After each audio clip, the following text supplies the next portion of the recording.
Uh, Morning, James. First of all, can you give us the latest fitness? Certainly, Dimitrio and Joe Day. What's the score with those? They are both available. They're past their COVID situation. Is there any other COVID in the camp? There was one development player, which he should be returning tomorrow. And one was isolating. That's it now. Well, touch wood. We got a test this morning, but we're hoping that we're all clear. Has Joe Day got a battle on his hands? A battle for what, Rob? For the place. It's always awkward with goalkeepers, isn't it? Yeah, well, Nick did really well last week. So it's a decision that we'll make this morning. Something that I've got in my mind already that I want to do, but I'm not going to give that away now, Rob. No, that's fair enough. 3 goals conceded the last 2 games, James. It's amazing. You're second highest scorers in the division, but it's something like 7-8 from the bottom in defensive conceding goals. Can you put your finger on one thing that you've tried to correct this week? Well, if we look at it first of all, it's something that we address. So the 10 games that I've been here, we conceded the least amount of shots on target. So we were conceding 2.9 shots a game on our goal, which is the lowest in the league. So I think it's down to, for me, it's a concentration thing. So if I take the last 2 games out of it, we tend to dominate possession of the ball. We tend to dominate the game with the ball, with shots at goal, with our expected goals. It's just those key moments in the game where we probably need to focus a little bit more as a collective. And I think that's something that we tried to improve this week. And we always work on the 4 moments of the game. So attacking, defending, attacking transition, defending transition. That's something that is involved in all our sessions that we focus on all the time. But it's, I think I've seen it somewhere. You don't want to waste all those goals at the other end, do you, if you see what I mean? Yeah. And I think we recognise that as a collective that we've got to ensure as a team that we try and defend a little bit better. But at this moment in time, we're 7th in the playoffs. We're looking to progress as high at the division as we can. But first and foremost, we've got to focus on, and I keep saying it, and I won't get bored of saying it, is our process to get our performance right, to ultimately get the results right. I mean, I always say watching your teams, they won't perish wondering, will they? So is it almost a price you've got to pay for the style that you want to engender in the team? Sometimes. I like to get more clean sheets, of course. I think it's 1 in 10 since I've been here, which was Stevenage. So it's something we need to improve. But again, we're getting results. Performances are reasonably good. I think we just got to keep building on what we're doing. Tomorrow is the first game where you'll have with no fans. Obviously, it happened all last season or whatever. How much of an effect do you think that will have, given the fact that you still get fans watching you in England? Yeah. First of all, Rodney Parade for me is a fortress in the sense of that how the fans support us and get behind us and help us. Will it have an effect? Will it help the opposition? Of course it will. But it's how we then counteract that through our experiences before. And I put my experiences in that at Cardiff as well, where that was a 32,000 seat stadium, which is empty. So I'm used to being involved in games and coaching in games where there's no supporters. And on the flip side of it, the benefits of it are that they'll be able to hear me more, which some of them I think I'll be disappointed with. Some of them might not be. But it will be tough without fans, but we've got to create our own atmosphere, and we'll know all our fans will be supporting us from afar and watching it on iFollow. Because there have been games, you had the couple of good wins on the bounce, so you had to come from behind. And it is a case that the fans will get you over the line sometimes, isn't it? And you won't have that now. No, for sure. We'll miss that for a period of time, but we're professionals. We've experienced before, and we've got a job to do, so we'll ensure that we'll do that. And of course, we don't know when it's going to end, and you've got more home games left than away games. Yeah, that was the thing, because we've seen the month of February as a real chance for us to drive forward with regards to the amount of home games that we've got. whether fans are with us or not. But one thing we have got is a top quality pitch, so we'll be able to enforce our game on the opposition, be able to demonstrate what we can do and what we can do as a team. What we've got to do is just keep focusing on us, and fans or no fans, unfortunately, just the current climate, we've got to get on with it. Fine. And you just want it done as soon as possible, obviously. Yeah, we want fans back quickly. And I think that's something that we're desperate for as a football club. But on the flip side of it, I want it to be safe as well, and I want everybody to be in an environment that's safe for everybody to come and see us. You've had a busy January already with 3 departures. Have you consciously tried to get that side of it done quickly? I think that I said it from the start when I first came into the job that we got a big squad. Something that I felt when I spoke to the board before I came in that I could reduce, and something that we've done, and something that there'll be more outings along the way, which was something that I wanted to do. That was something that I pushed for. And also then it gives us a chance to bring in 2 or 3 players that I'd like to bring into the football club to make us to add a different dimension to us. But also we'll see outings as well at the football club with regards to our development players going on loan, which I think is important for them to get senior football. But those development lads will still be training with us to enable that we can develop them individually as well at their loan clubs. So are you talking more outs this week, if possible? Yeah. That's the aim. Yeah. And the fans will want to know, what about ins? Well, I'm hoping to get things tied up by next week. So that's my aim, is to get in. I'm hoping I've got 2 imminent, which will come in soon, and then our third one will be, I think, will be later on in the window. Right, so it's 3 is the target. And 3 is a target for me. Yeah, if I end up being 2, it ends up being 2. But 3 is my ideal that I'd like to bring in. And you think you've got 2 pretty much down the line?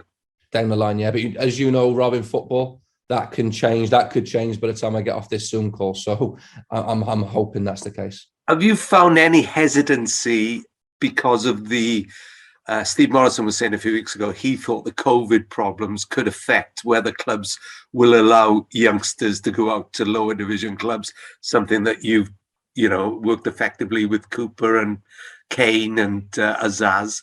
Have you found any hesitation, at least up to this FA Cup weekend, of clubs wanting to release players? No, not from the clubs that I'm dealing with, that we're dealing with, myself and Darren. We're just finding it pretty straightforward right now to do that. But I think the difference with Cardiff and ourselves, Cardiff's got quite a small squad really compared to what we've got. So I can understand Steve's perspective on that. He has to be a little bit more careful. Amond, any thoughts about his future yet? No, I think I've said it before on a podcast recently that the Podge won't be coming back at this moment in time to the football club. I spoke to him twice, once before the FA Cup when I think it was the first round, and then I spoke to him about 3 weeks ago. So Podge, from my perspective, will be staying at Exeter. Right. Okay. And obviously you'd like to get business done as quickly as possible, and this is the first window really where you and a sporting director are working together. How is that looking? Do you know what? It's been a breeze for me, but I'm not sure there's a breeze for Darren without the phone calls he's got to take and things like that. So I think that's where I'm quite lucky that Darren's kind of got on with things for me and for the football club to ensure our outs, but to also help our ins. So he's dealing with that constantly for us. But on the flip side of that is that we do our due diligence as a staff as well, that we'll make the phone calls for character references on the players we want to bring in, because we want to ultimately bring good people to the football club. So that's what we're trying to do as well. How is Kevin Allison? Yeah, he's good. He's been. I think you would have seen him at Walsall. He was on the bench. He was helping in the warm up. He's been in around training. He's back running the grass. So he's progressing really well. It's really good to have him in the building. Good to have him around the place, and good to hear his voice. Quite. And Salford, before your time, of course, but it's fair to say Newport Oldham never beaten Salford in the league. Haven't they? No.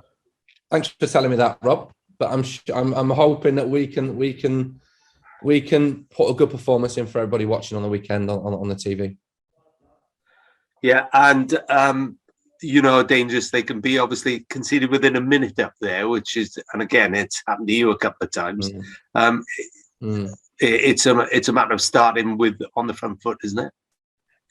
Yeah, we've got to start. We've got to impose ourselves on the game. We've got to show what we can do with the ball, but also then affect the opposition when we haven't got the ball, to get a high press on them, to get after them, to ensure that we can win the ball back as high at the pitch as possible. And last one from me, your first experience of a January window as such. Are you enjoying it so far? And has it been, I mean, how difficult is it to release players for a start? It's been. I think the first thing on releasing players is that I was always open and honest with them. And when I spoke to the lads who left yesterday and this week, we've had good conversations and we left things on good terms. I think I've been open and honest with them, and that's all I can do. I treated everybody with respect and the same, and they've done the same with me. So I think that's football. That's life in general. But I think if you're open and honest with people, I think that helps when people depart the football club. James, wish you the best. See you tomorrow. Thanks, Rob. Good to see you. Morning, James. Hi, Chris. Just to reiterate, it's very much the exits. It is your choice reshaping the squad, because there was obviously, you said about the cloud hanging over with no crowds financially, but it was part of the. Yeah, it's all my decision to trim the squad down. That's what I've said I would do. I've had no pressure from the board to do that. The football club are in a very healthy position right now. So I think I said from the first day that I came in, I wanted to reduce the squad to get it down to lower numbers, and then hopefully add along the way. And within that, then we've got to also retain our loan players, which we've got, which is important, but also then try and develop our young developing players and put them out on loan. So I'm quite keen at doing that, which is important, and also trying to retain our best players as well. So that's what my job is. That's what I suppose any job of a football manager is. In terms of the three that have gone, did they just not quite suit your style? Yeah, I think to be fair that that sometimes it doesn't work out in football, and certain things along the way change things. So if I look at Ed's situation first and foremost, an opportunity for him to move closer to home, to be around his family. He's got a young family, and that was something important for him. Ed hadn't played much, but he's a terrific human. Can't fault him for his efforts when he was here, and I respect him a lot for that and what he's done, and how he went about his business. With regards to Chris, that was done early in December. It just for Chris, it was an opportunity for him to move on and us to eventually bring somebody in, and Jordan's moved on to pastures new.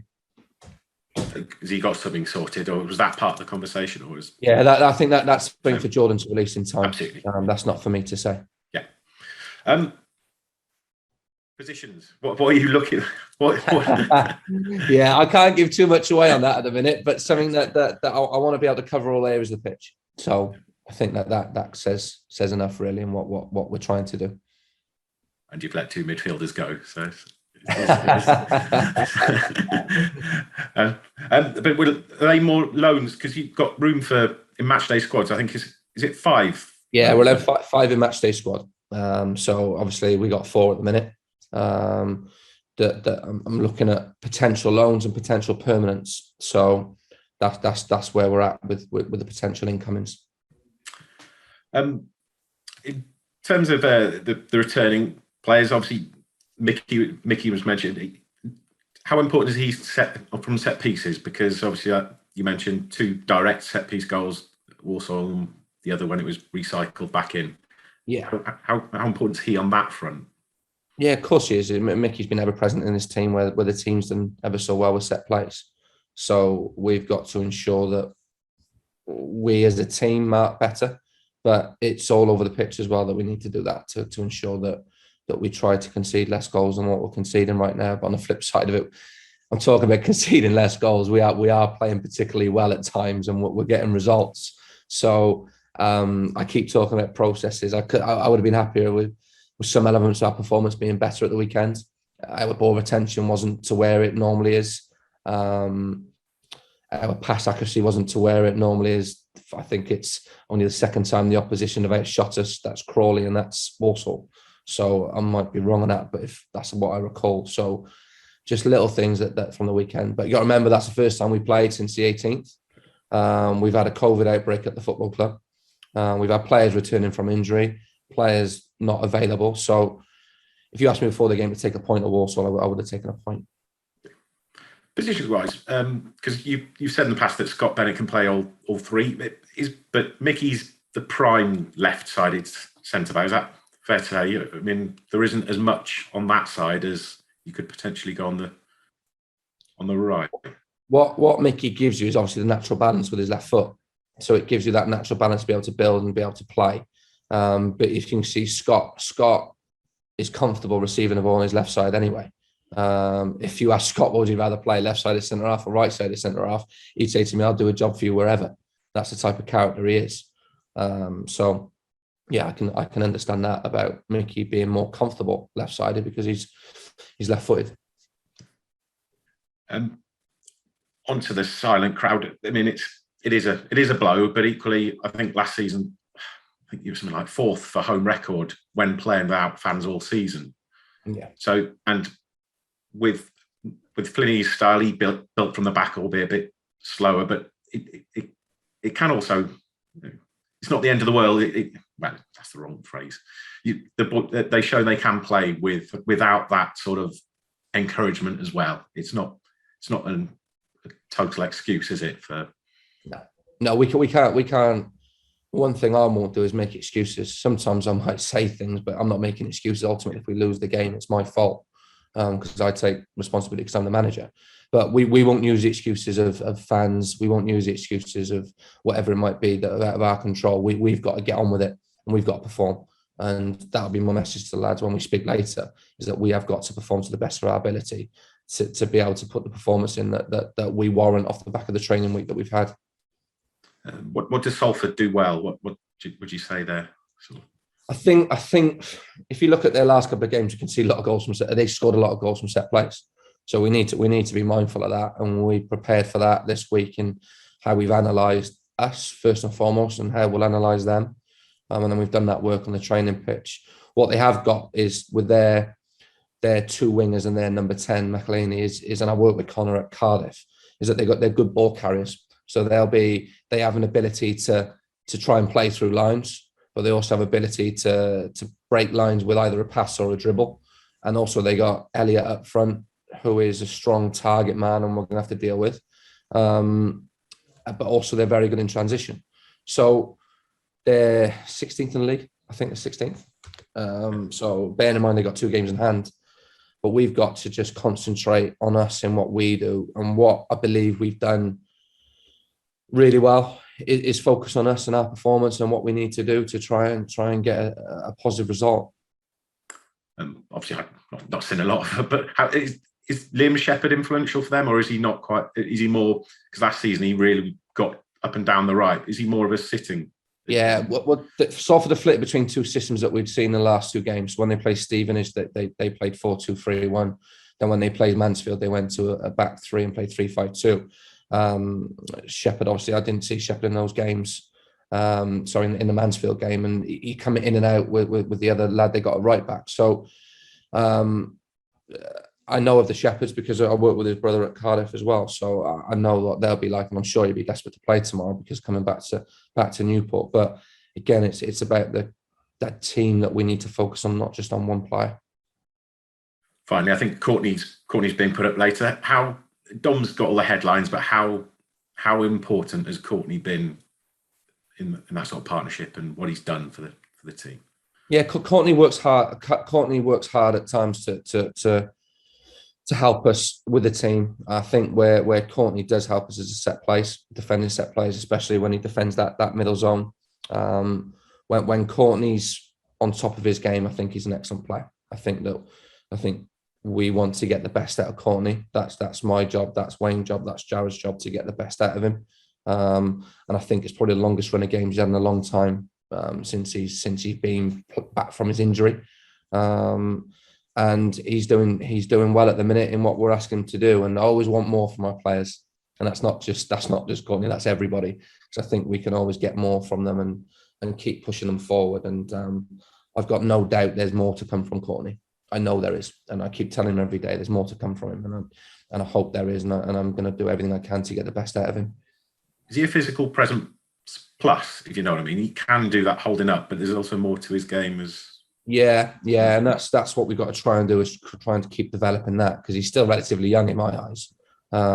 We've got to try and keep developing to the best we can for that all-round game that he's got the attributes for.